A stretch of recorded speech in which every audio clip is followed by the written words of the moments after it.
వచ్చినందుకు మిమ్మల్ని అభినందిస్తా ఉన్నాను. ఎందుకంటే ఒకళ్ళు ఇంకా చాలా మంది భయపడి రావట్లేదు కదా. చాలా మందికి భయం వేస్తుంది, ఏదో అడ్డుకుందని. ఏమంటుకుందండి, అడ్డుకొని ఏమవుతుంది, వాళ్ళు అడ్డుకొస్తారని nothing will happen to you. నేను చాలా భయపడ్డాను. ముఖ్యంగా శాండిల్ గారి కుటుంబంలో కరోనా వచ్చేసిందని చాలా ప్రార్థన చేశారు. ఆ ఒక్క వాళ్ళ గురించి మరీ ఎక్కువ ప్రార్థన చేశారు వాళ్ళకి. ఎందుకంటే నాకు ఎందుకో భయం వేస్తుంది, శాండిల్ కుటుంబంలో ఏమైనా జరుగుతుంది. అప్పుడు అయితే దేవుడు ధైర్యపరిచాడు, ఏమవుతుంది పర్లేదు, కరోనా వచ్చినా ఏమవుతుంది. హల్లెలూయా. కరోనా వచ్చినా nothing will happen, nothing to worry. కాబట్టి మరి దేవుడు నన్ను ఎప్పుడు ఏ స్టేజ్లో కూడా ధైర్యం పోయే పరిస్థితికి తీసుకెళ్ళలేదు. ఎంత వచ్చినా ఎక్కడ కూడా ఏ హాస్పిటల్లో ఉన్నా అక్కడ ఫుడ్ బాగాలేదని ఏడ్చాను, కానీ ఏమైపోతున్నారో మాత్రం భయపడలేదు. ఇంటి బాగాలేదని ఏడ్చాను అంతే కదా. అది జరిగిన విషయం. నేను మాత్రం ఇప్పుడు ఆధారపడలేదు, ఏ విషయం కూడా ఆధారపడలేదు. హల్లెలూయా. దేవుని బిడ్డలాగా దేవుని వాక్యంలో ప్రవేశిద్దాం. నేను వాక్య పరిచర్య కొరకు ప్రార్థన చేస్తూ దేవుడు ఏ వాక్యాన్ని ఇస్తాడా అని ఒక పుస్తకాన్ని నా షెల్ఫ్లో నుంచి తీసి చూశాను. చూస్తే అందులో నాకు కనిపించిన మొదటి వాక్యం ఏంటంటే, ఇరుకు మార్గమున ప్రవేశింప పోరాడుడి అని కనిపిస్తుంది. అప్పుడు పుస్తకాన్ని తిరిగి ఎవరు రాసిన ఇదని చూస్తే GDS దినకరణ గారు రాసిన పుస్తకం అది. యేసు ప్రభు శిలువ మీద పలికిన 7 మాటల గురించి రాస్తూ ఆయన ఎందుకో మరి ఈ వాక్యం రాశాడు, ఇరుకు మార్గమున ప్రవేశింప పోరాడు. మనకందరికీ తెలిసింది ఏంటంటే, భారతదేశంలో రోడ్లు చాలా ఇరుగ్గా ఉండేవి ఇది వరకు కదండి. ఎప్పుడు ఇరుకు రోడ్లు, గతకల రోడ్లు, ఎప్పుడు తిట్టుకోవడమే. మీకు పాతకాలంలో ఇండియన్ ఎక్స్ప్రెస్ చదివే అలవాటుగా ఉన్నట్టయితే ఎవరికైనా పెద్దలకి, మాస్టర్ గారు అని లేరు, ఉంటే మాస్టర్ గారికి బాగా అలవాటు. ప్రతిరోజు పేపర్లో దేశంలో ఉన్న రోడ్లు గతకలు ఉన్నాయి, కోతులు ఉన్నాయి, అక్కడ పడిపోయి ఇక్కడ పడి సింగిల్ రోడ్లు, యాక్సిడెంట్లు చాలా ఎక్కువ అయ్యాయి. మరి మొట్టమొదట మన దేశంలో రోడ్లు బాగలేవన్న సంగతి గ్రహించింది చాలా మంది పెద్ద పెద్ద మినిస్టర్స్ గ్రహించారు, కానీ ఏమి చేయలేకపోయారు. మొట్టమొదటిసారిగా భారతదేశంలోకి వచ్చినటువంటి కాంగ్రెస్ ఆంధ్ర ప్రభుత్వం అయిన వాజ్పేయి గారు ప్రభుత్వం వచ్చినప్పుడు ఆయన ఒకటి చెప్పాడు. ఏమన్నాడంటే, భారతదేశంలో రోడ్లు అన్నీ కూడా అనుసంధానం చేస్తారు, దేశంలో ఉన్న రోడ్లు అన్నీ బాగు చేస్తారు అని ఒక వాగ్దానం చేశారు. ఆ వాగ్దానం మీద వాళ్ళు గెలిచారు.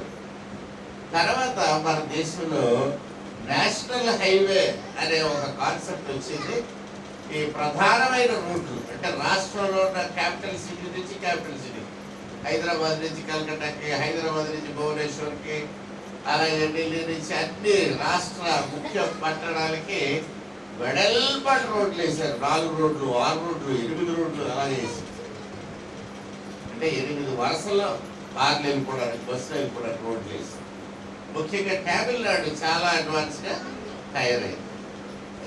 మీరు ఎప్పుడైనా మెడ్రాస్ సైడ్ వెళ్తే అక్కడి నుంచి బస్సులో ప్రయాణించడం చాలా సులువు ఉంటుందండి. రాత్రిపూట ఆ తిరునాళ్ళు వ్యాలీ అనే బస్సులు ఉంటాయి. ఆ బస్సులో కానీ ఎక్కి ప్రయాణం చేస్తే ఆల్మోస్ట్ విమానంలో వెళ్ళినా ఒకలాగే ఉంటుంది, అంత చక్కకుంటాయి ఆ బస్సు. రోడ్లు వెడల్పుగా ఉంటాయి, ఎక్కడ బ్రేకులు పడటం, గతకలు గుద్దుకోవడం ఏమి ఉండదండి. మల్టీ యాక్సెల్ బస్సులు అని కూడా వచ్చి 6 చక్రాలు ఉంటాయి, వెనకట్ల 8 చక్రాలు, ముందు 2 చక్రాలు.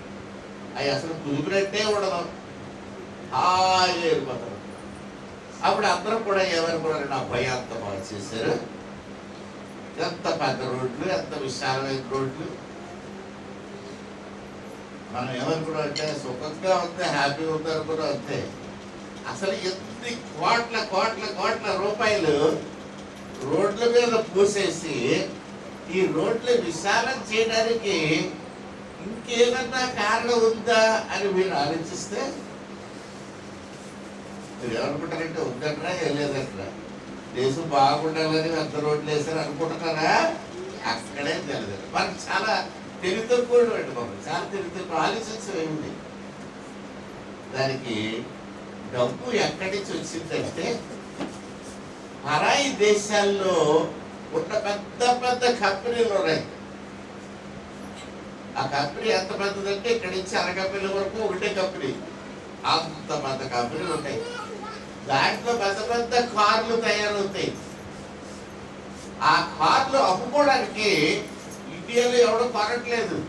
ఎందుకు కొనట్లేదంటే అందరి దగ్గర డబ్బులు ఉన్నాయి, కానీ రోడ్లు బాగాలేవు. కారు కొనుక్కుంటే ఇంటి ముందు ఎడుగు ఎక్కడ ఎట్టుకుంటాం?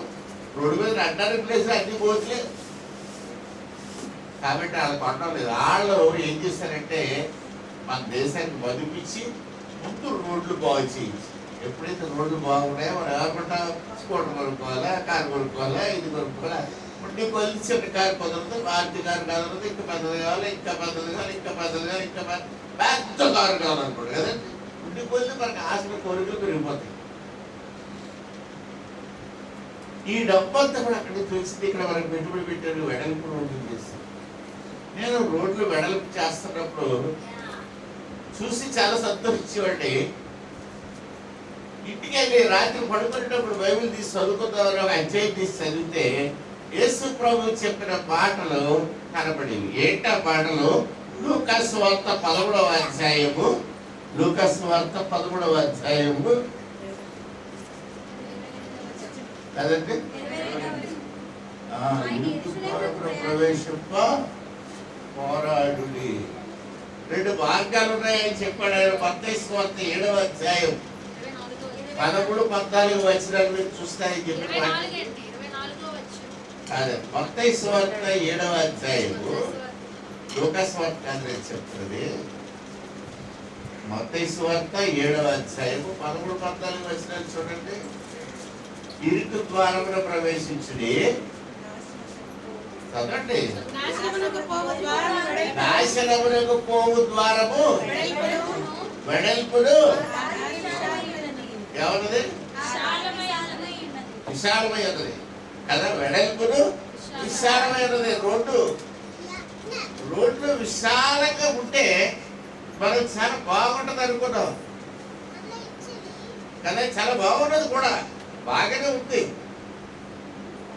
కానీ ఎన్టీ రామారావు గారు పెద్ద కొడుకు ఎవరంటే హరికృష్ణ ఒక రోజున పెద్ద కార్లో వెళ్ళిపోతున్నాడు. అతను మంచి డ్రైవర్, చాలా మంచి డ్రైవర్ కదా. అమ్మా ఎన్టీ రామారావు ఆయన డ్రైవరా? ఈ హరికృష్ణ గారు ఎన్టీ రామారావుకే డ్రైవర్ అనమాట, చాలా కొత్తవాడు అనమాట. ఆయన ఒక రోజు ఎక్కడికి వెళ్ళిపోతా జై కారు మీద వెళ్ళిపోతున్నాడు, వెళ్ళిపోతే వెళ్ళిపోతాడు. మరి ఇంత పెద్ద వాడికి డ్రైవ్ చేసిన అనుభవం కలిగినటువంటి ఆయన ట్రాన్స్పోర్ట్ మినిస్టర్ కూడా చేశాడు హరికృష్ణ. చేసినప్పుడు ఆర్టీసీకి బస్సు ఎక్కి ఆ డ్రైవర్ని లేరాబాయి అని చెప్పి ఆర్టీసీ బస్సు కూడా నడిపడేట. కొన్నాళ్ళు పడిపోయింది మరి అందరం తెలిసి. ఆయన ఈ విశాలమైన రోడ్ల మీద, పెద్ద రోడ్డు మీద చక్కగా కారు నడుపుకుంటూ వెళ్ళిపోయి ఏం చేశాడంటే అక్కడ ఏం అడ్డు రాలేదు. అతనికి ఏం అడ్డు వచ్చింది? రోడ్డు పక్కన ఉన్న డివైడర్. ఆ డివైడర్ ఎందుకు అక్కడ ఉంది? రే బాబు ఇక్కడ గుర్తుకరా, కిందకి పో అని చెప్తా ఉంది. దాన్ని కొట్టి కారు తిరగబడి 3 జంపులు 4 జంపులు వచ్చేసి అవతల పడి ఈ హరికృష్ణ చచ్చిపోయాడు కదా.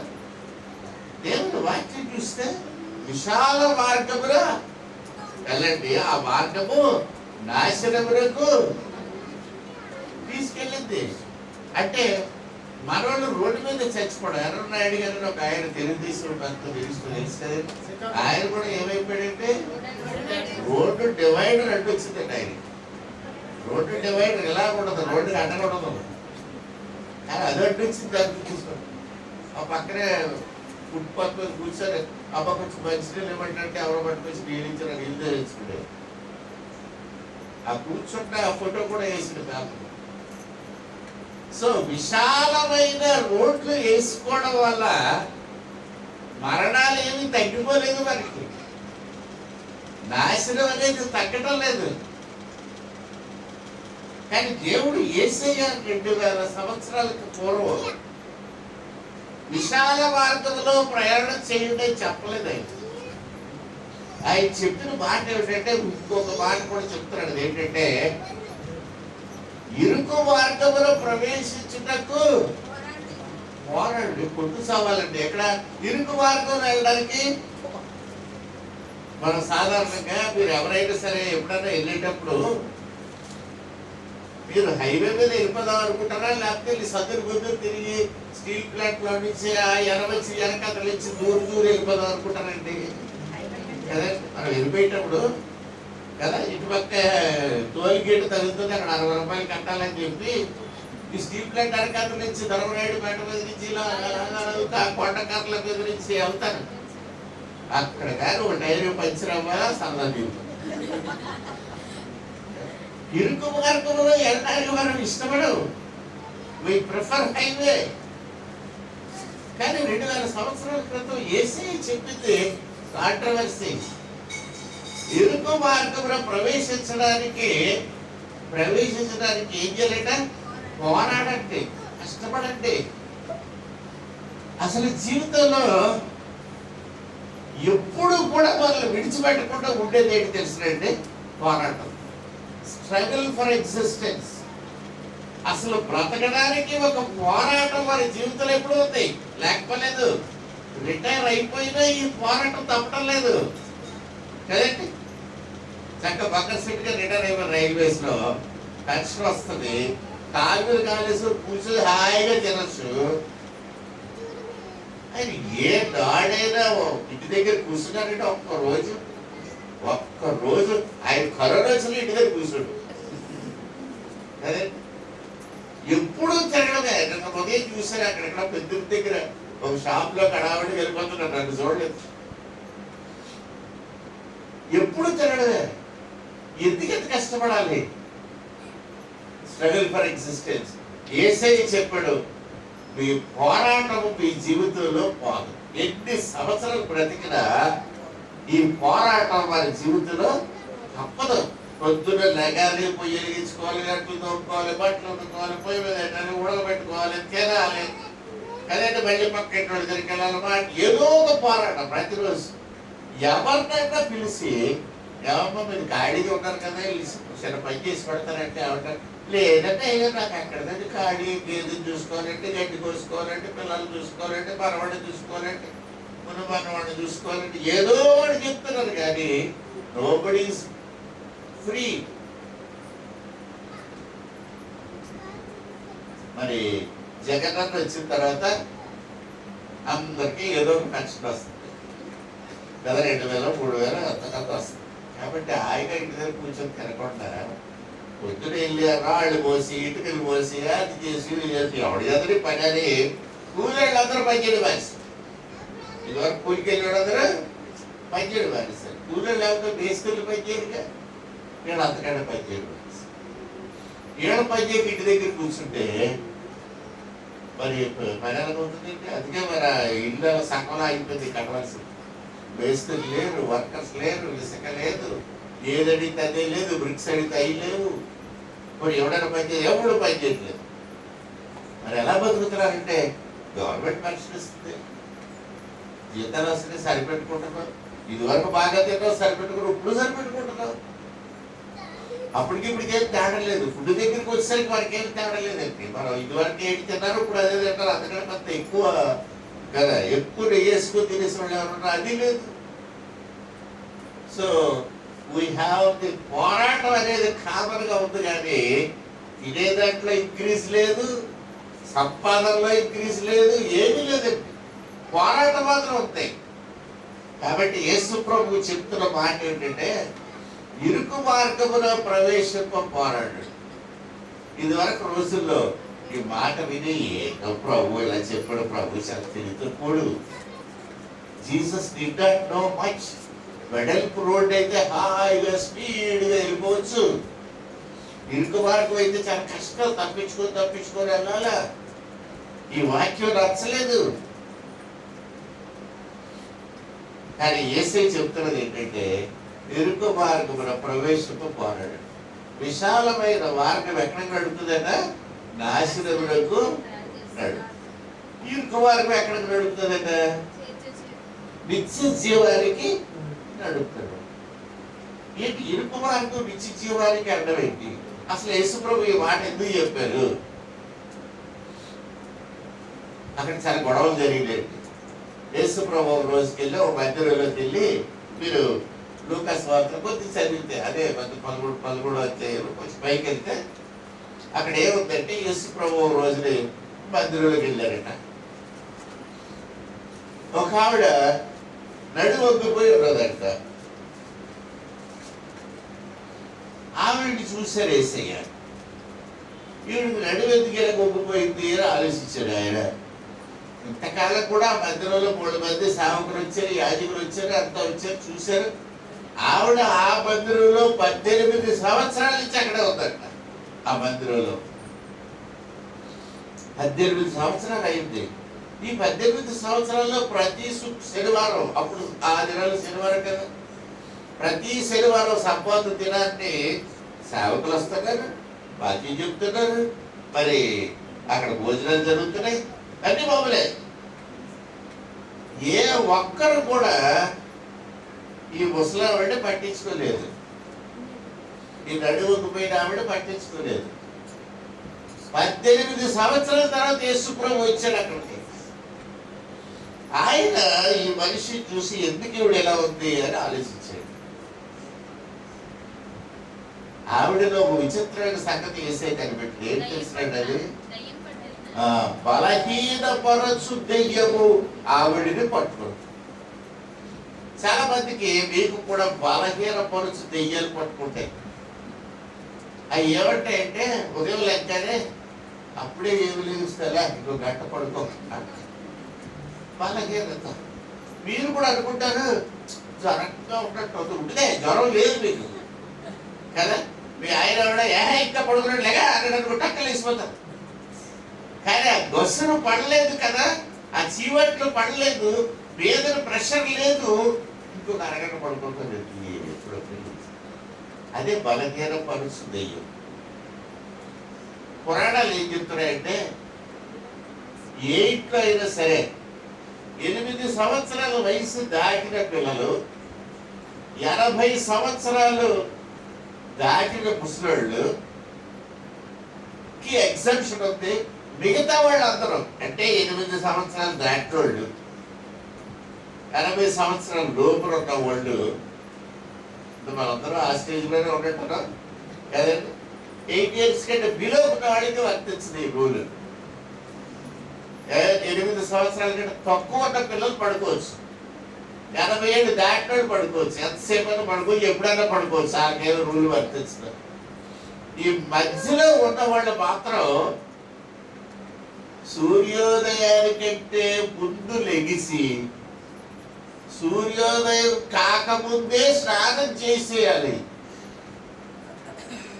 అప్పుడే ఆ ఇంట్లో ఐశ్వర్యం ఉంటుంది, ఐశ్వర్య రాయ్ వస్తుంది.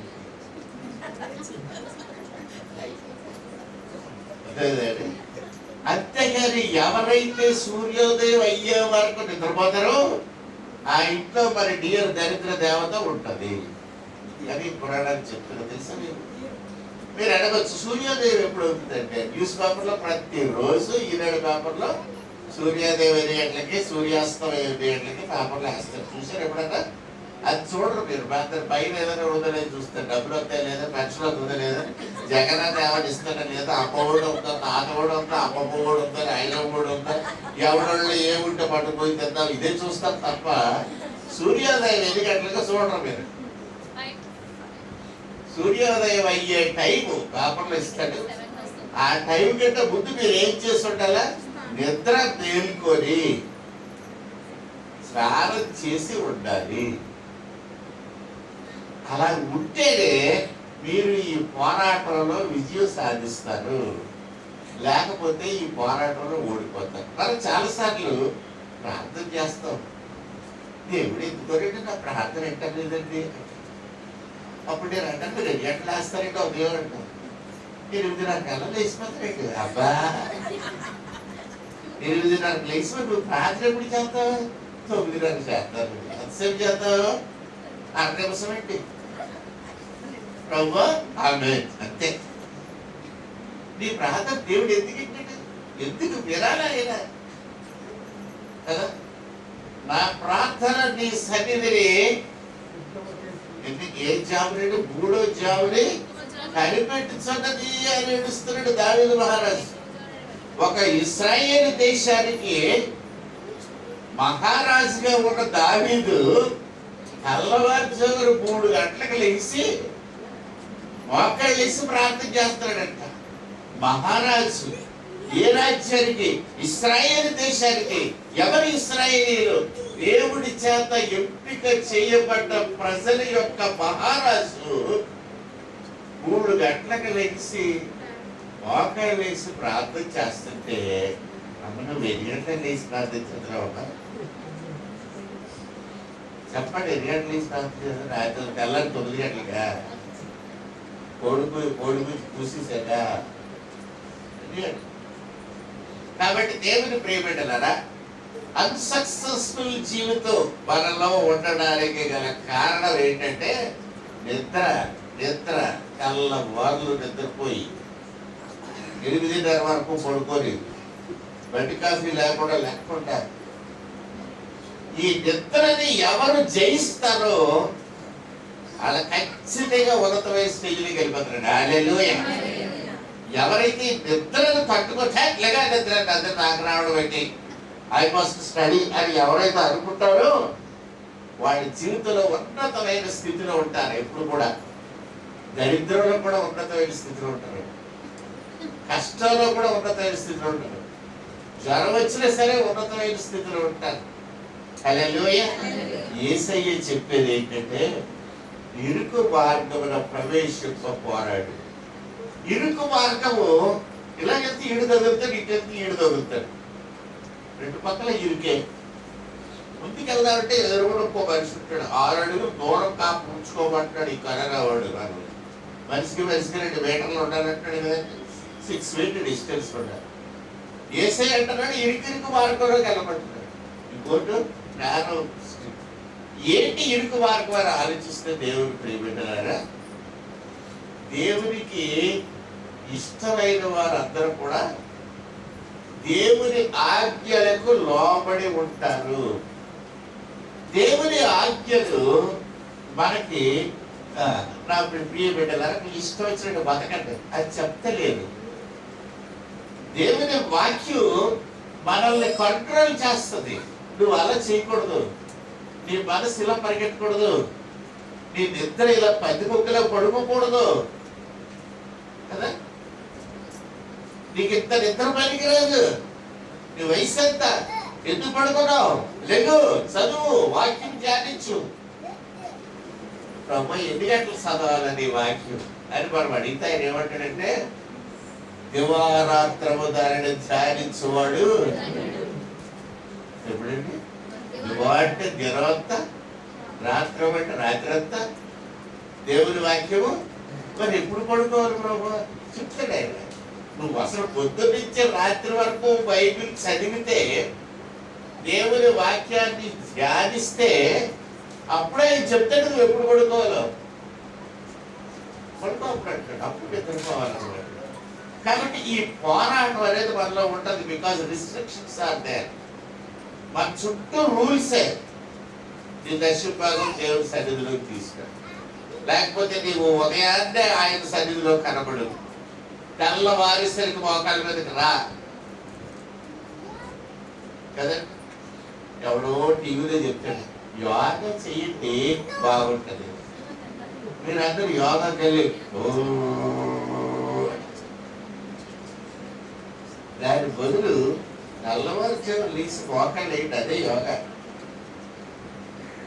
ఆ మోకాళ్ళ నుంచి మీరు లెగిసేసరికి ఒళ్ళంతా సర్దుకుంటుంది, మంచి ఆరోగ్యం ఉంటుంది, ఆలోచనలు బాగుంటాయి, దేవుని వాక్యం మీ హృదయంలో ఉంటుంది, ఆయన దేవదూతలు మీకు కాపలా ఉంటారు, అన్ని విషయాల్లో విజయం సాధిస్తారు. హల్లెలూయా.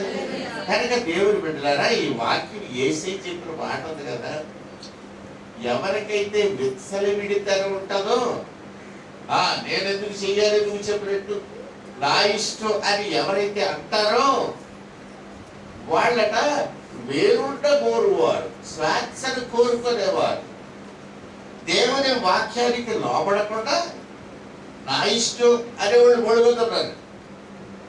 ఆ నా ఇష్టం అనుకునే వాళ్ళు నాశనం వరకు పోతారని దేవుని వాక్యం సెలవిస్తాం. కాబట్టి యేసయ్య చెప్పిన మాట, ఇరుకు మార్గమున ప్రవేశింప పోరాడు. మరి చూడటానికి ఇరుకు మార్గం చాలా కష్టం, చిన్న రోడ్డు, అటు ఇటు తగులుతారు, అందులో ట్రాఫిక్ జామ్లు ఉంటాయి, అందులో చాలా ఇబ్బందులు ఉంటాయి. కాబట్టి ఇరుకు మార్గం వీ డోంట్ లైక్. ఆ వాజ్పేయి గారు చేసింది బాగుంది, ఢిల్లీ నుంచి పెద్ద పెద్ద రోడ్లు వేసి మానేసాడు అక్కడ చిత్రవారు. ఆ రోడ్ల మీద ఒక్కొక్కడు ఎంతో స్పీడ్ వెళ్ళిపోవడం, దేని గుద్దేడు, బుర్ర ఇడిపోవడం, రోడ్డు మీద సవడం, రక్తం ఎక్కడ ప్రవహించిందంటే నేషనల్ హైవేల మీద ప్రవహించినంత రక్తం యుద్ధాల్లో కూడా ప్రవహించలేదు కదండి. కొన్నిసార్లు అయితే 20 మంది 30 మంది ఒక్కొక్క కారు ఎక్కేసి వెళ్ళిపోతారు కదా, 21 మంది అయితే ఆటో అదే డివైడర్లో గుద్దేస్తుంది. ఇక అక్కడి నుంచి ఎంతమందికి దెబ్బలు పిల్లలు కూడా ఉంటారండి, అందులో చిన్న పిల్లలు అందరూ పట్టుబడి వెళ్ళిపోతారు. కాబట్టి దేవుని ప్రియబిడ్డలను జ్ఞాపకం చేసుకోండి. ఆ యేసు ప్రభు ఈవిడ్ని చూసేసరికి నడివకపోయిన కారణం ఏంటంటే బలహీన పరచు దెయ్యము ఆవిడ పెట్టింది. మనకి కూడా బలహీన పరచు దెయ్యాలు చాలా ఉన్నాయి, రకరకాలుగా బలహీన పరుస్తాయి. నువ్వు ఈ పని చేయలేవు అంటది. మోకరించంటే మోకళ్ళు అక్కడ లేదంటే అయ్యా ఇదే కదా, ఏ పోలీసు వాళ్ళు స్టేషన్ తీసుకెళ్ళి మోకళ్ళయ్యా అన్నాడు అనుకోండి, గబగబా ఉండిపోతాయి మోకాళ్ళు, లేకపోతే లాంటి కర్ర పట్టుకొని ఎత్తులో కొడతారు. అలాగ కొట్టేవాడు ఉంటే ఒగ్గుతాయి మోకాళ్ళు. అందుకే ప్రకటన గ్రంథంలో ఏముందంటే ప్రతి మోకాలు ఆయన నామమున ఒగ్గుతుంది. అక్కడ దొంగితే ఖచ్చితంగా. ఇక్కడ ఒకవేళ మీకు మోకాళ్ళు మార్చుకున్నారు అనుకోండి, వంకో అంటారే, ఉడుకులు ఆపరేషన్ చేయించుకున్నా సరే పరలోక రాజ్యంలో మీ మోకాళ్ళు వంగిపోతాయి. వంగకపోతే దేవుడి కాసేపు అగ్ని కాల్చి మరి వచ్చుతాడు కదా, ఇరవై మోసలే వంగిపోతాయి. జ్ఞాపకం పెట్టుకోండి, ఈ పోరాడాలి. యేసు ప్రభు ఆ మనిషిని చూశాడు, ఆ దెయ్యాన్ని గద్దించాడే, గెట్ అవే ఫ్రమ్ హియర్. ఒక్కసారి యేసు ప్రభు గద్దించేసరికి ఆ నడివక్కుపోయిన మనిషి 18 ఏళ్ల బట్టి నడివక్కుపోయిందట. ఆవిడ రిటైర్గా లేచి నిలబడింది. హల్లెలూయా. నాకు ఒకసారి చెయ్యి ఇరిగిపోయిందండి, ఆ చెయ్యి ఇలా చేసి కట్టేసాను, ఆపరేషన్ చేసి లోపల పెట్టి సరిగ్గా 20 రోజులు 21 రోజు అయింది. చేద్దామంటే రాదే చెయ్య. అప్పుడు డాక్టర్ దగ్గరికి వెళ్ళి ఏమో ఓడతలేదంటే అంటే ఫిజియోథెరపీ చేయించండి అన్నాడు. 20 రోజులు ఫిజియోథెరపిస్ట్ దగ్గరికి వెళ్ళారు. వెళ్తే ఆడు ఏం చేసేవాడు, రోజు చేయి పట్టుకొని 1 మిల్లీమీటర్ లాగేవాడు ఇలాగా. అప్పుడు బాగుందంటే మళ్ళీ ఇంకో రోజుకి అంత అలాగ 21 రోజులు ఆగితే నీకు చెయ్యి కదా కావాలా. 18 ఏళ్ళ నుంచి నడివకపోతే ఒక్కసారి ఇలా రిటైర్గా ఎలా నిలబడిపోతుంది. ఫిజియోథెరపీ వద్దా, కొంచెం లేపాలి కదా. ఏమి లేదు, యేసయ్య దగ్గర ఈ రూల్స్ పనిచేయు, ఈ వైరస్లు యేసు ప్రభు దగ్గర పనిచేయు. యేసు ప్రభు దగ్గర మీరు అనుకునే రూల్ ఏది పనిచేయదు. ఎందుకు పనిచేయదు? ఆయన సృష్టికర్త కాబట్టి. ఆయన చల్లగా అక్కడ అంటాడు లెగిసిపోవడమే. ఆ స్త్రీ స్ట్రైట్ గా నిలబడ్డదంట. ఎప్పుడైతే ఆవిడ కిందగా నిటారుగా నిలబడిందో అక్కడ పనిచేస్తున్న మందిరంలో పనిచేస్తున్న వాడు చాలా మందికి చాలా అసూయ వచ్చింది. ఈవిడ నడుము తెప్పగా చేసాడు యేసు ప్రభు. ఇప్పుడు ఏళ్ళకి వచ్చిన కష్టం ఏంటో తెలుసా అండి? ఈవిడ నడుము ఒగ్గిపోయి ఉంటే ఆవిడకి ఎంత సిబిరి కట్టించి అమ్మ చర్చ అంతా తుడిసి అంటే రోజు తుడిచేసి ఆవిడకి ఏం ఇబ్బంది లేదు. ఎందుకంటే ఎలాగ నడుము ఒగ్గిపోయింది కదా. ఎంత సిబిరి కట్టించినా భూమి తెస్తుంది ఎలా తుడిచేసి. ఇప్పుడు ఆవిడ తిరగా నిలబడేది సిబిరి కట్టి పద్దనుకున్నట్టు. లేకపోతే నీకు తిరగలదు కదా, 2 రోజులు ఈ వారం రోజులు రేపు వచ్చే వారం నేను చూపిస్తానంటది.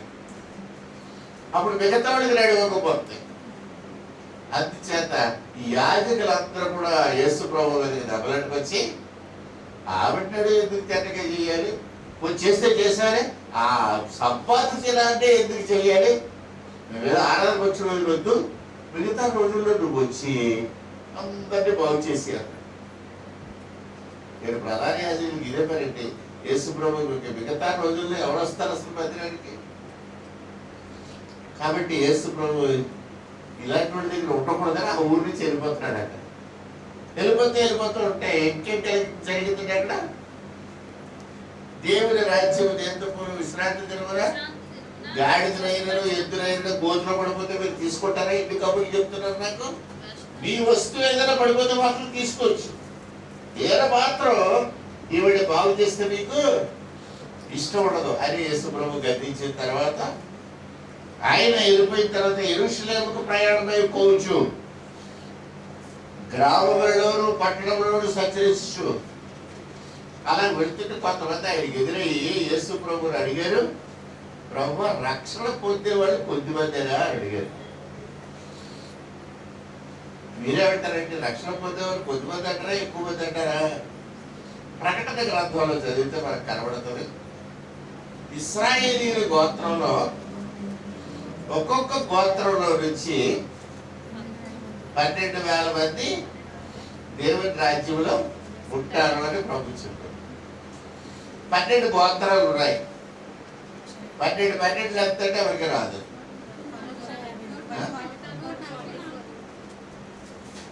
140 అంటే ఎంతమంది అవుతారండి? 12,000 ఇంటూ 12,000 అయితే ఎంత అవుతుంది?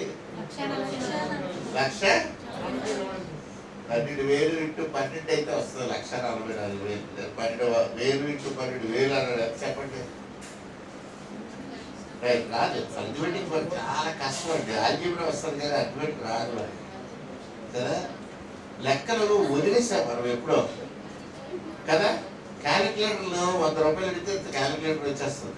30 రూపాయలు అంటే క్యాలిక్యులేటర్. ప్రతి ఓడు అది ఎక్కువ గెలగలని అనుకోవడం కానీ ఇది వాడతలేదు కదా. మనం సుఖానికి అలవాటు పడిపోతున్నా ఉండే కొద్ది. ఇదివరకు సరికల్ పెట్టి అల్లం నూరేవారు. ఇప్పుడు సరికల్ ఇస్తే నెత్తి బదులు కొనుక్కుంటారు కదా.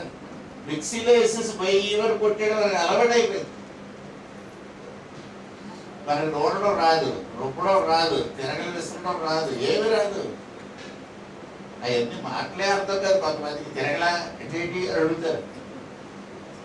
ఇవన్నీ పోయి అర్థం కావట్లేదు వారికి. పాత పదాలు అయిపోయాయి, లాంగ్వేజ్ మారిపోయింది. దేవుని ప్రియబిడ్డలారా, ఈ దినం జ్ఞాపకం చేసుకోండి. ప్రభు సెలవిస్తూ ఉన్నాడు, పోరాటం ఈజ్ ఎ కంటిన్యూస్ ప్రాసెస్. నీ జీవితంలో స్ట్రగుల్ ఈజ్ నాట్ చేంజింగ్. అప్పుడు ఇదే ఉండేది, పోరాటం ఉండేది, ఇప్పుడు పోరాటం. జీవితం ఎంతకాలం ఉంటుందో అంతకాలం ఈ పోరాటం తప్పదు. ఇరుకు మార్గమున ప్రవేశింపు పోరాటం. యేసు ప్రభు ఇంకో మాట చెప్పారు, ప్రభు ఇరుకు మార్గంలోకి ఇస్తే ఇబ్బందులు ఎక్కువ ఉంటాయి కదా ప్రభు అని మీరు అడగచ్చు. రూల్స్ ఎక్కువ ఉన్నాయి కాబట్టి ఇబ్బందులు ఎక్కువ ఉంటాయి, ఇరుగ్గా ఉంటుంది, కష్టంగా ఉంటుంది. ఏ పని చేసినా దానికి ఏదో ఒక రూల్ అడ్డు వస్తుంది. కానీ ఆయన ఒక మాట చెప్పాడు, నా కాడి మీ భుజం మీద పెట్టుకోండి. నా కాడి ఏం చేయాలా? మన మెడ మీద పెట్టుకోవాలంట. పెట్టుకుంటే ఏమవుతుందట? చూసేటప్పుడు ఆ కాడి బరువుగా మొయ్యలేనంతగా అది మెడ మీద పెట్టుకుంటే మనం వెళ్ళిరిగిపోతాయి అన్నట్టుగా కనబడుతుంది. కానీ ఆ కాడి తీసి మన మెడ మీద పెట్టుకుంటే అప్పుడు ప్రభు ఏం చెప్పి చేశాడంటే నా కాడి తేలిక అన్నాడు. నా కాడి మీరు అనుకున్నంత బరువు ఉండదు, నా కాడి చాలా సులువు అన్నాడు. ఆ యేసు ప్రభు కాడి పట్టుకొని నడిస్తే చాలా సులువుగా వెళ్ళిపోతాడు ఎక్కడికి వెళ్ళి సరే. ఏంటో ఇలా మాట్లాడుతున్నాడు ప్రభు అని మీరు అనుకోవచ్చు. దాని అర్థం ఏంటంటేనండి, ఇరుకు మార్గంలో ప్రవేశించడమే కష్టం.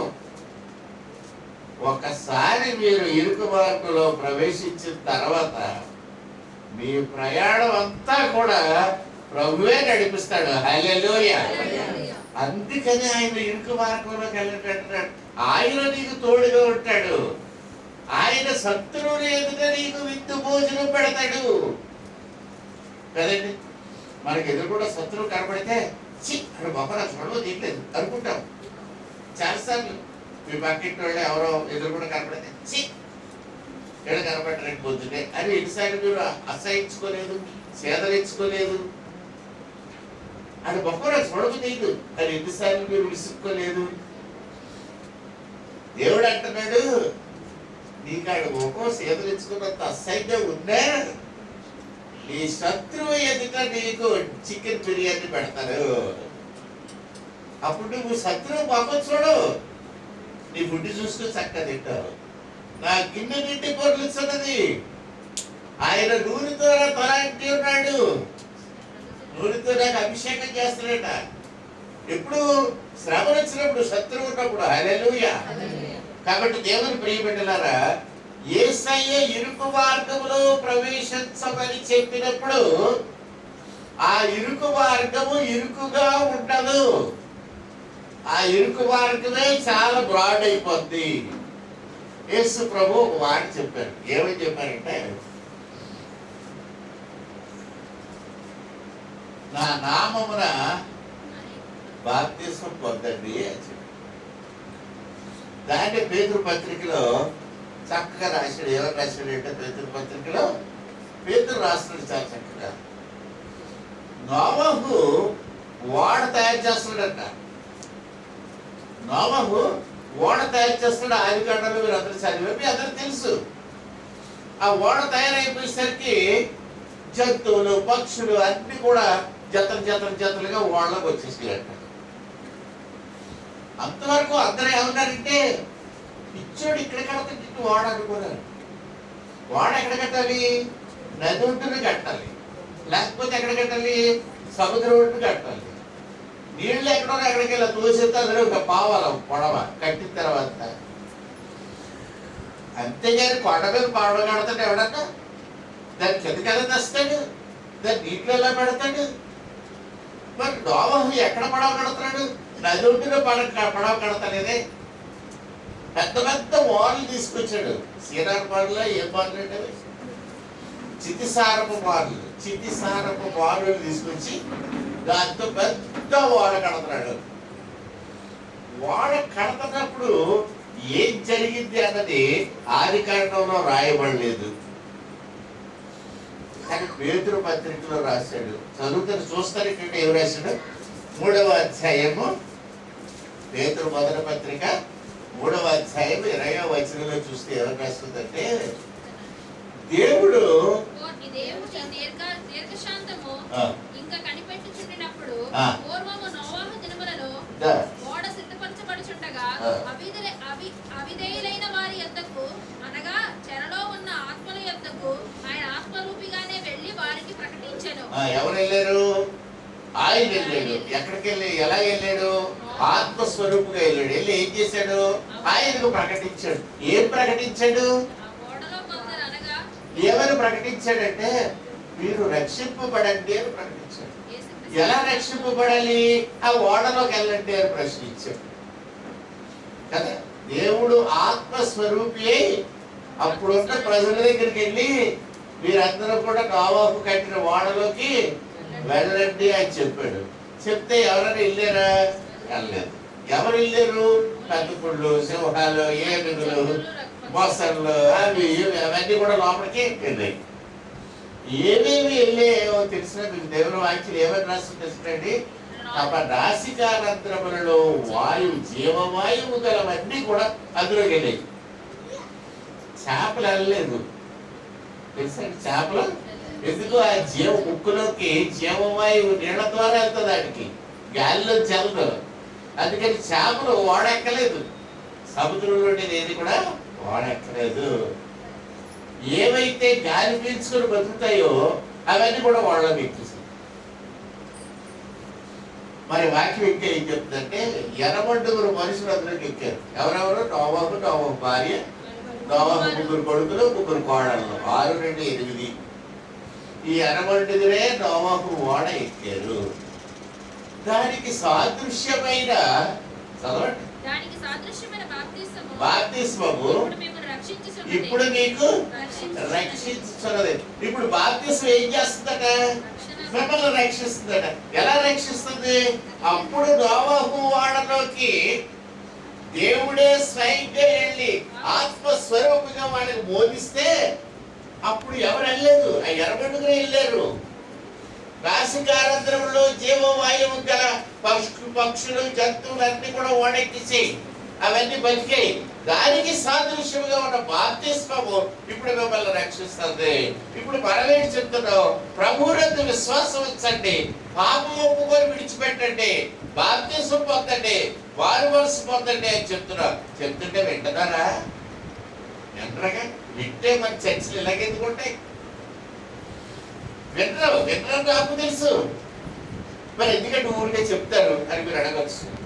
ఎందుకు చెప్తారని తెలిసినండి, ఎందుకు చెప్తారో తెలుసా? మనం రేపు పొద్దున పరలోకంలోకి వెళ్ళిన తర్వాత తీర్పు దగ్గరికి వెళ్ళాక వాళ్ళు ఏమంటారు తెలుసండి, ఈ ప్రసాద్ గారు మా ఇంటి ముందునే ఉండేవాడండి, ఒక్కరోజు కూడా చెప్పలేదు నాకు రక్షింపబడమని, బాప్తిసం పొందమని, అందుకే నేను నరకానికి వెళ్తున్నానని అది ఓడి గోడి మీద ఉంటాను. అప్పుడు దేవుడు పిలిచిన ప్రసాద, అయ్యో చాలా వచ్చాడు, నీకు ఎప్పుడు చెప్పలేదా? ఎప్పుడు చెప్పలేదండి. అయితే ప్రసాద్ పిలు, ఏమయ్యా ఎప్పుడు సువార్త చెప్పలేదా? చెప్పలేదండి అయ్యా. ఎందుకు చెప్పలేదు? నా కారు ఎవడ ఎక్కడి నుంచి తీసుకునేదండి, అందుకే నేను సువార్త చెప్పలేదు. అదే నీ కారు ఎక్కడి తీసుకుని నువ్వు సువార్త చెప్పవా? చెప్పరు. సేపట్లో ఏదైతే కర్త అన్నదంట కదా, ఆవు ఎందుకే గడ్డి వేయలేదంటే ఏమన్నదంటే పిల్లడెత్తుంది. కారణాలు చెప్తావు మనం. అందుకని మనం ఏం చేయాలంటే కనపడ్డాడు కళ్ళ సువార్త చెప్పాడు కానీ తెలుగులేదు భార్య అనంటే పర్లేదు. నేను చెప్పేది ఏమిటంటే యేసు ప్రభువుని రక్షణగా అంగీకరించి ప్రభు నా హృదయంలో రా అని చాలేదు. రెండోది నా పాపం క్షమించు అని చాలేదు. నువ్వు పాపం చేసేవో లేదో తర్వాత చూసుకో. ప్రభు నా పాపాలు క్షమించాలి. తర్వాత ఏమంటావు? ప్రభు నా హృదయంలోకి రా అదే నా జీవితంలో నువ్వే ఉండి నడిపించాను ఒక మాట చెప్పి ఏసైకి బాప్తిసం పోతే అక్కడ పుట్టే ఉంది కదా, వెళ్ళి మునిగి ఆ తర్వాత వచ్చి బల్ల రొట్టె తీసుకో, ద్రాక్షరసం తీసుకో, సారీ ఏం చేయక్కలేదు. దేవుడు ఖచ్చితంగా నీ మీద తన ఆత్మ ముద్రను వేస్తాడు. యు ఆర్ మై చైల్డ్, జీవ గ్రంథాల్లో నీ పేరు రాసుకుంటాడు. హల్లెలూయా.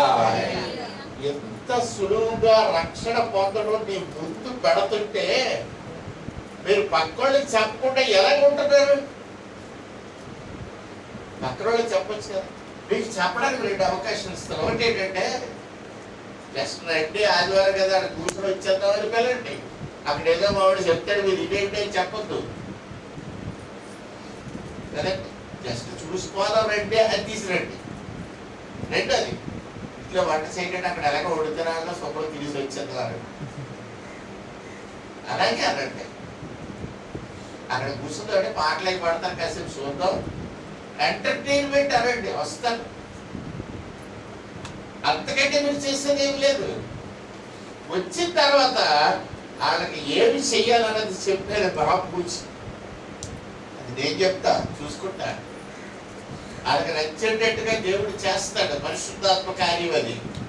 ఒప్పింప చేసేవాడు ఆయన, తీర్పును గూర్చి పాపమును గూర్చి ఒప్పించువాడు పరిశుద్ధాత్ముడు, చెప్పేవాడిని నేను, వినేవాళ్ళు ఆడలో, తీసుకొచ్చేవాడు మీరు. హల్లెలూయా. చేయండి, ఎందుకు రాడు సొంతం కదా. కాబట్టి ఇరుకు మార్గంలో ప్రవేశింపు పోరాడు దాని అర్థం ఏంటంటే, బోట్లోకి రండి, షిప్లోకి రండి, సేవ్ అయిపోతారు. రక్షణలోనికి రండి, అది వచ్చిన తర్వాత తెలుస్తుంది ఎంత సులువు. దేవుని బిడ్డలారా, నేను అనుకునేవాడిని చిన్నప్పుడు పెద్ద చదువులు చదవాలంటే చాలా కష్టం అనుకునేవాడిని. మీరు కూడా చాలా మంది అనుకుంటారు, ఎంపీ చదవాలనో, లేకపోతే పిహెచ్డి చేయాలంటేనో, లేకపోతే ఎంబీబీఎస్ చదవాలంటేనో, ఏం చదవాలనో చాలా కష్టం అని మీరు అనుకుంటారు. అనుకోవడం మాత్రం అయిపోదండి. ఏది చదవాలనుకున్నా నువ్వు చదువంతా ఒక్కసారి చదవవు,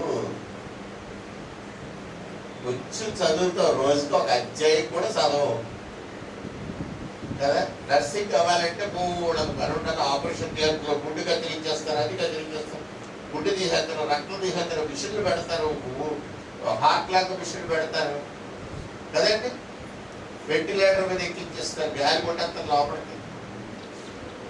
గుండెకాయ తీసి మధ్య కోసి దాంట్లో వాల్వులు బిగించి మళ్ళీ మూసేసి మళ్ళీ దానికి ఎలక్ట్రిక్ షాక్ పెట్టి మళ్ళీ గుండు కొట్టుకునేటట్టు చేసి దాన్ని తీసుకొచ్చి లోపల పెట్టి ఎంతసేపు ఈ వరిసెలా బతుకుతాడు, విసిరి మీద బతుకుతాడు. ఆ విసిరి కరెంట్ పోతేనో,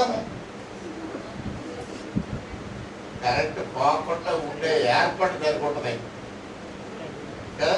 వ్యవహారాలు వెళ్తారు, పడిపోతేనా, పడిపోకుండా ఉండే ఏర్పాటు ఉంది. ఇంజిన్ ఆగిపోతేనో దానికి సపరేట్ ఇంజిన్ ఉంది, మళ్ళీ ఆ ఇంజిన్ ఆగిపోతేనో ఇంకొక ఇంజిన్ ఉంది. 3 ఇంజిన్లు ఉన్నాయి, ఒక ఇంజిన్ రన్ అవుతుంది, 3 ఇంజిన్ 2 ఇంజిన్స్ వేరు. 3 ఇంజిన్లు ఆగిపోతేనో కింద పడి సస్తావు, ఎందుకంటే ఇంజిన్ అంతే కదా. ఎన్నో ఏర్పాట్లు చేసి ఇదంతా నీకు ఎలాగొచ్చేస్తుంది? వచ్చేస్తుందండి. ఎన్ని సంవత్సరాలు? 4 సంవత్సరాలు చదవాలండి. రోజుకి ఎంత చదువుతావు? కొంచెం చదువుతావు. ఏ రోజుతో ఆ రోజు కానీ నువ్వు చదవగలిగితే, ఏ రోజు పాటలు ఆ రోజు చదవగలిగితే, మీ పిల్లల చేత ఏ రోజు లెక్కలు ఆ రోజు మీరు ఇంటి దగ్గర చేయించగలిగితే, మీ పిల్లలు ఎలాగుంటారంటే కలెక్టర్లు, పెద్ద పెద్ద ఆఫీసర్లు అయిపోతారు. గవర్నమెంట్ ఉద్యోగాలు లేవు అంటున్నారు అందరూ. ఎవరికి గవర్నమెంట్ ఉద్యోగం రావట్లేదు. ఏ క్యాడర్లో రావట్లేదు? ప్యూర్లకు రావట్లేదు, గుమస్తాలకు రావట్లేదు కదా. మరి మిగతా ఉద్యోగాలు రావట్లేదా?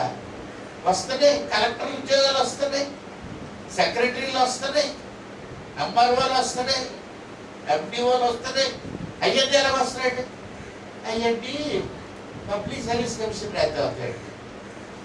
మరి పబ్లిక్ సర్వీస్ కమిషన్ మీ పిల్లలు ఎందుకు రాయట్లేదు? వాళ్ళకి స్టాండర్డ్ ఏదండి? స్టాండర్డ్ ఎందుకు లేదు?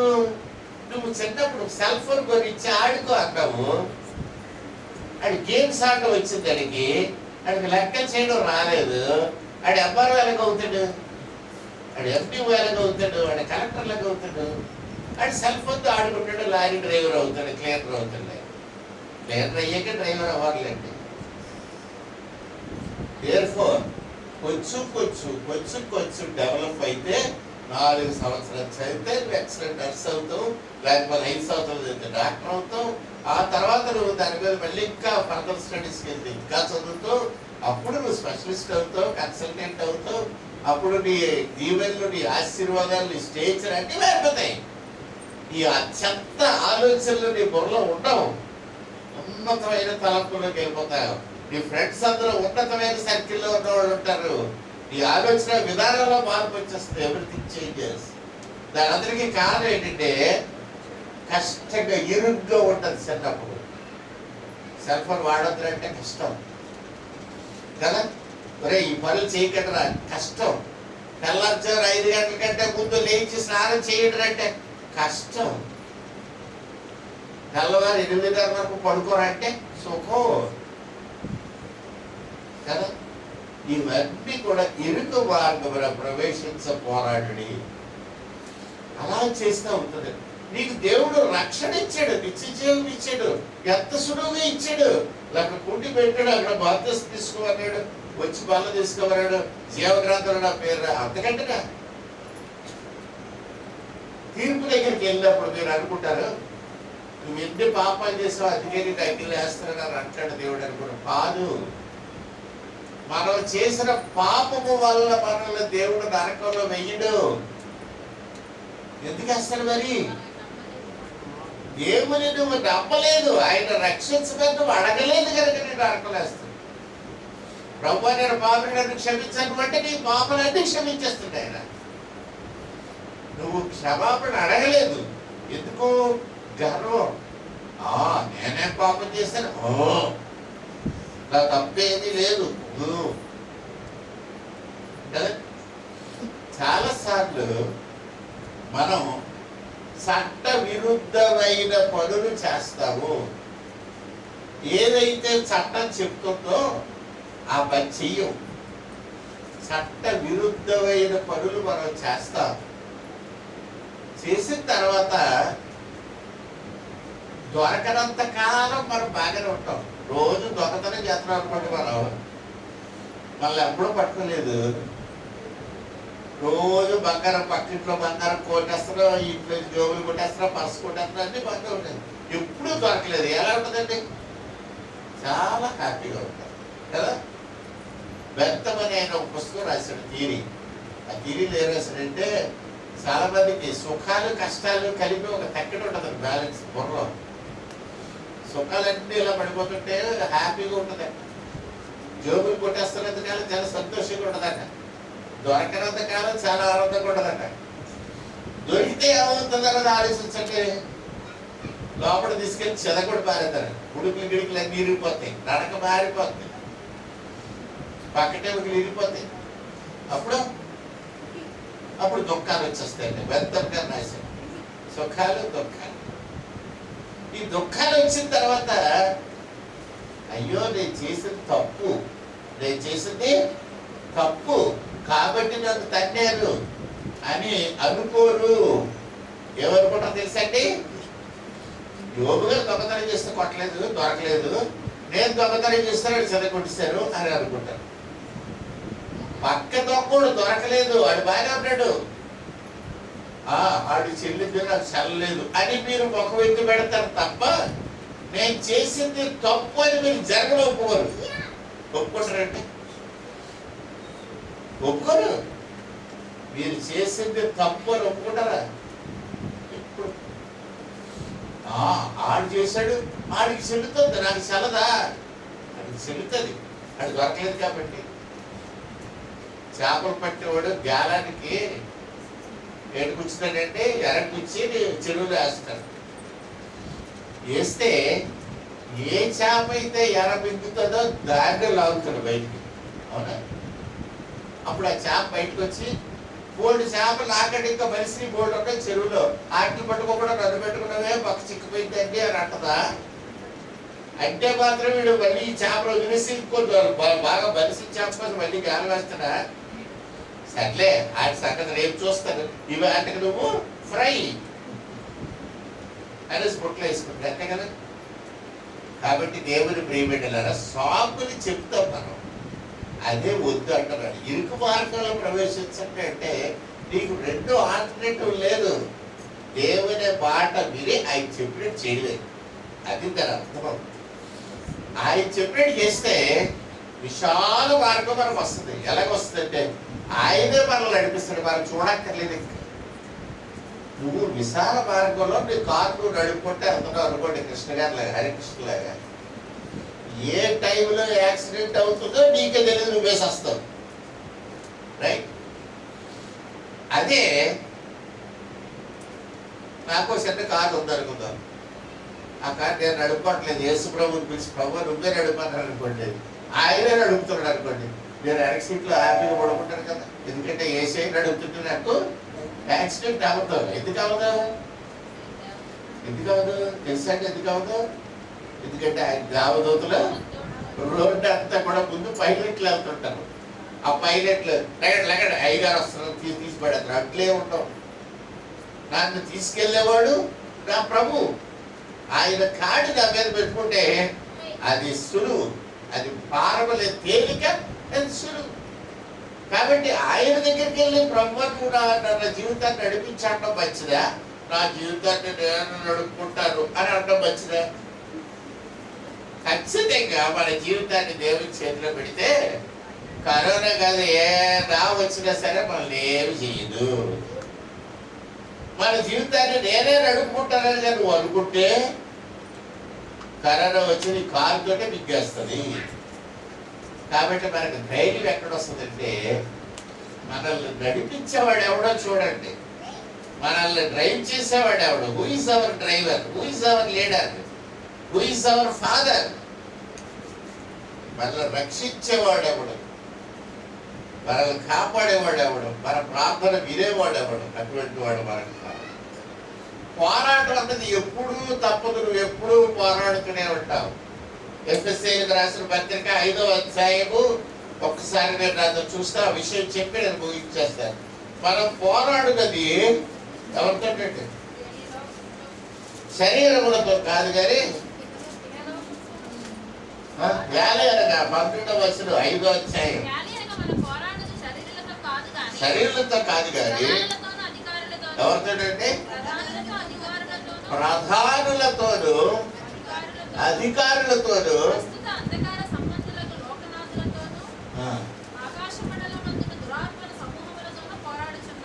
ఎవరితో పోరాడుతున్నావు అంటే మళ్ళీ ఒకసారి చూద్దాం లిస్ట్. ఎవరంటే రోడ్లు వేయించారు మన దేశంలో?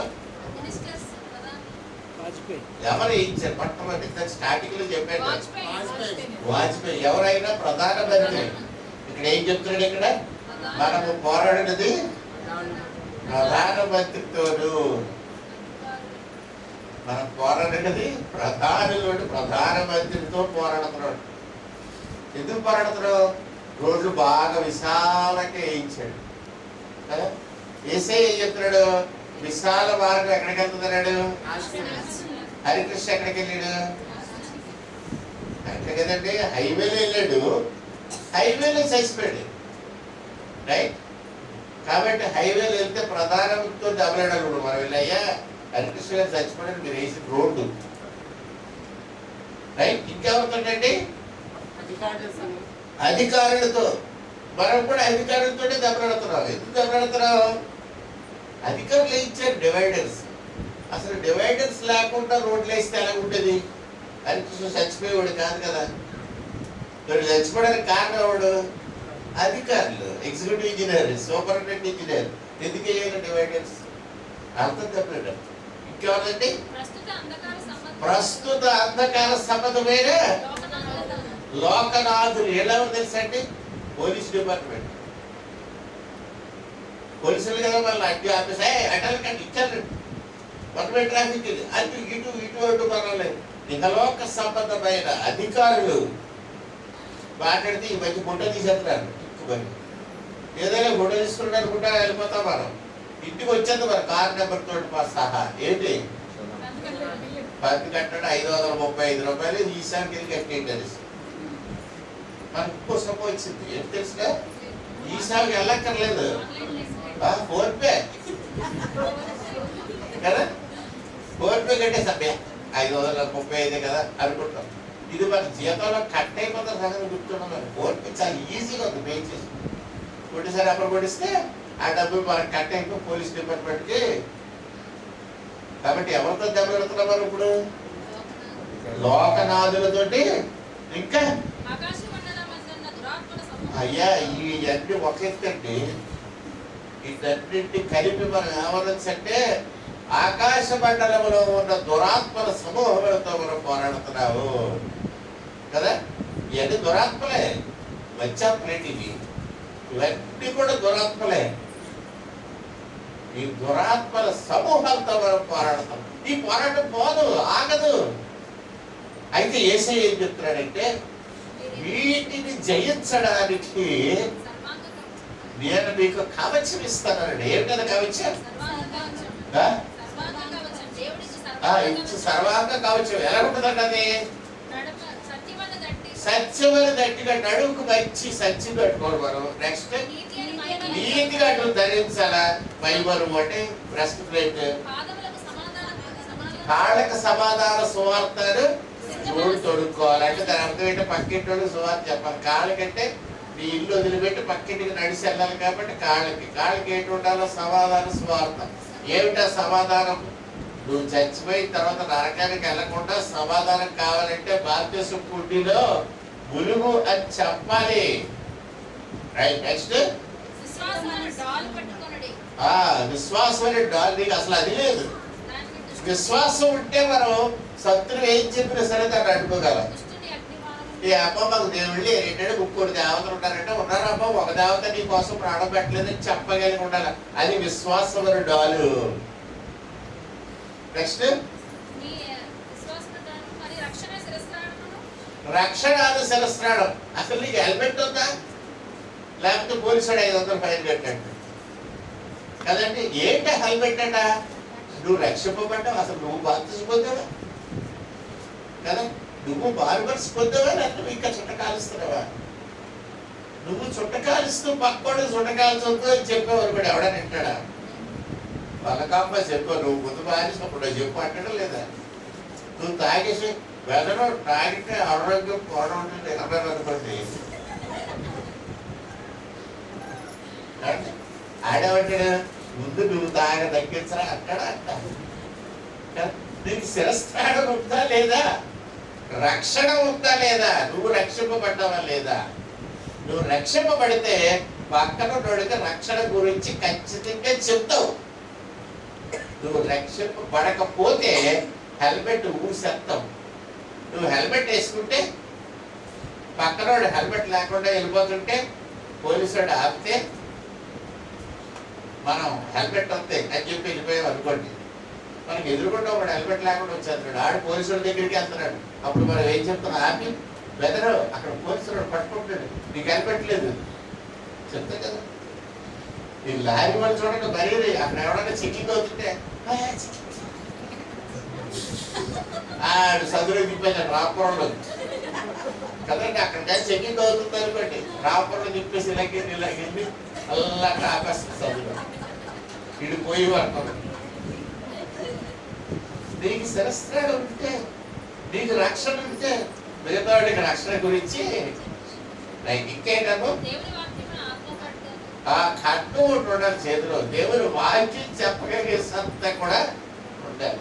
వాక్యం చెప్పడం రాదండి అయ్యారు. నాకు బోర్డు మీద చెప్పారు.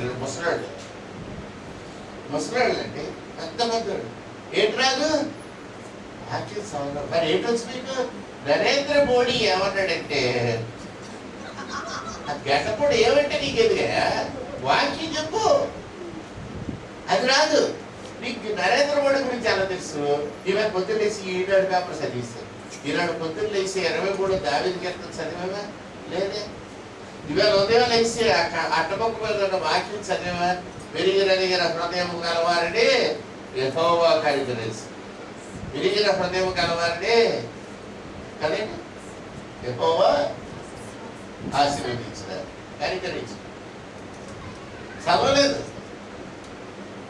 మరి నీకు గిన్నె ఎలా వస్తుంది?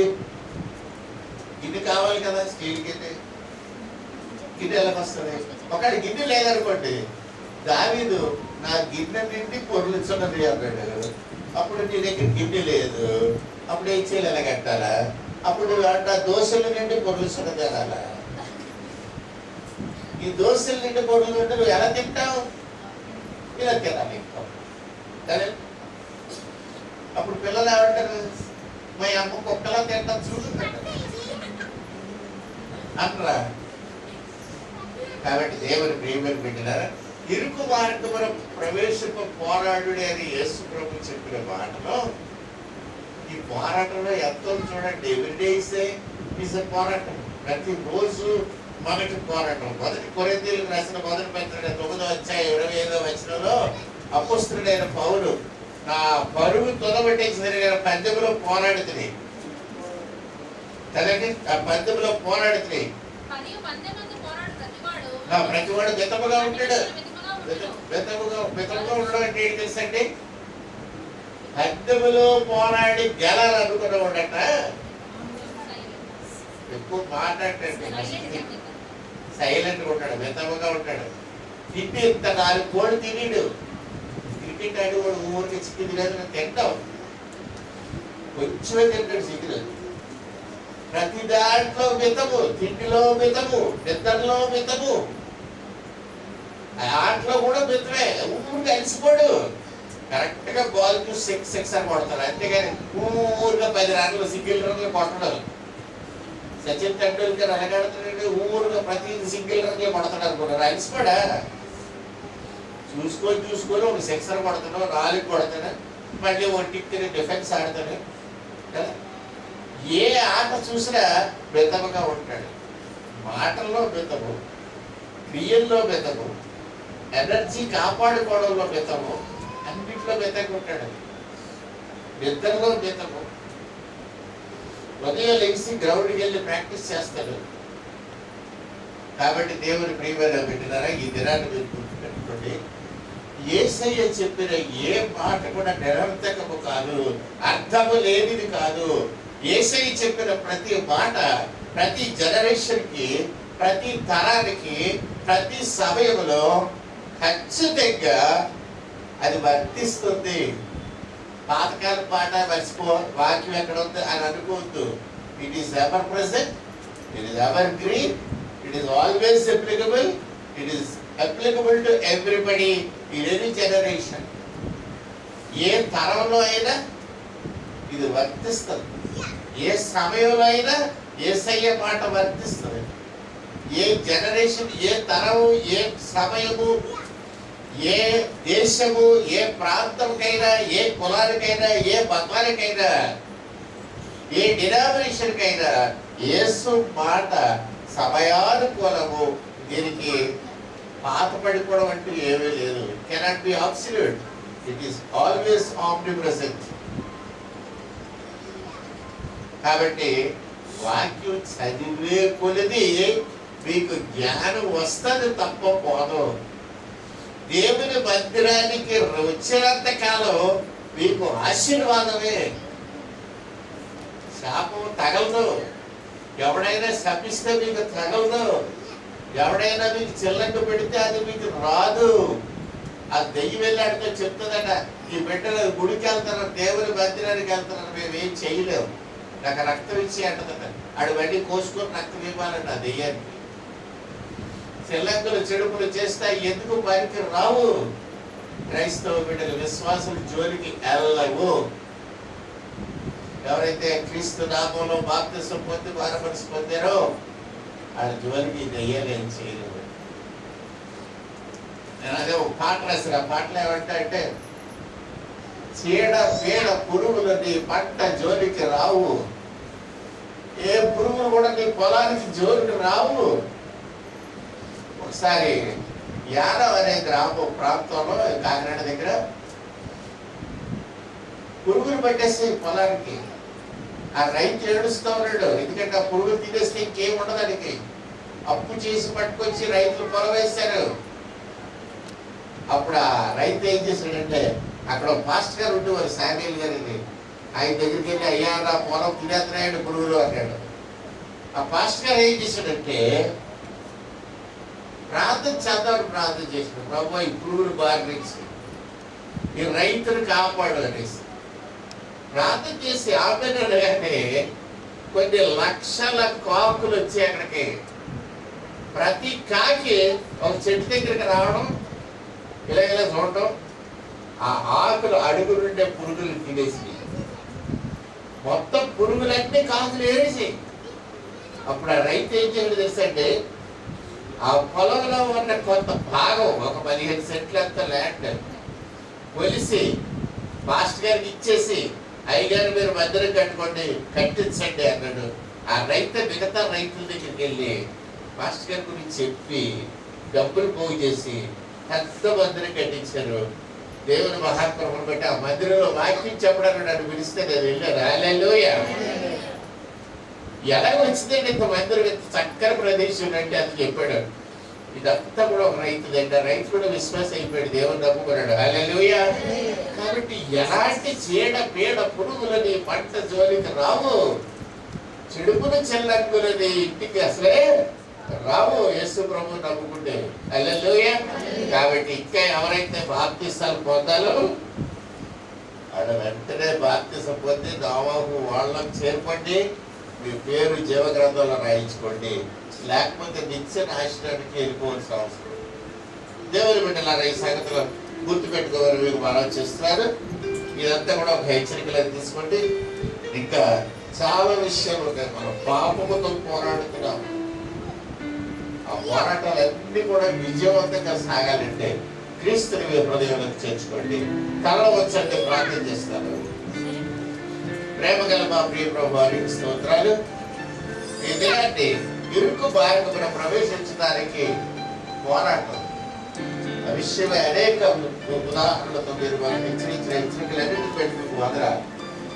తండ్రి తోడేంటి నడిపించండి, మా సంఘాన్ని దీవించి ఆశీర్వదించండి. ప్రతి బిడ్డకు వీళ్ళు తోడేంటి, కావాలని దారి ఏంటి, కాపాడమని ప్రార్థన చేస్తున్నారు. రెండారు దీవెనలు నెమ్మది మాకు అనుగ్రహించి పంపించుకోండి. మా ప్రియుడైన యేసుక్రీస్తు వారి పరిశుద్ధ నామమున వేడుకుంటున్నాం తండ్రి. ఆమేన్. లేచి నిలబడదాం. పరలోకమందున మా తండ్రి, నీ నామం పరిశుద్ధపరచుకును గాక, నీ రాజ్యం వచ్చును గాక, నీ చిత్తం పరలోకమందు నెరవేర్చున్నట్లు భూమి మీద నెరవేరును గాక. మాకు కావలసిన ఆహారం నేడు మాకు దయచేయి. వారు రుణస్థులను క్షమించిన ప్రకారం వారు రుణములు క్షమించును. ఒక శోధనలోనికి దగ్గర తప్పించు. రాజ్యము బలము వైపు నిరంతరం నీవై ఉన్నావు తండ్రి. ఆమేన్. తండ్రి అయిన దేవుడు, కుమారుడైన క్రీస్తు ప్రభు, పరిశుద్ధాత్ముడైన దేవుడు సదా మీకు తోడై ఉండి క్షేమాభివృద్ధి కలిగి చేయనుగాక. ఆమేన్. ఆశీర్వాదముల్ మామీదా వర్షింపజేయునిసా ఆశదోనమ్మియున్నాము నీ సత్యవాగ్దానము ఈ మారినీలా కుమ్మరించుము దేవా, కమ్మర ప్రేమ వర్షము కుమ్మరించుము దేవా. ఆమేన్. హల్లెలూయా. అందరికీ వందనాలండి.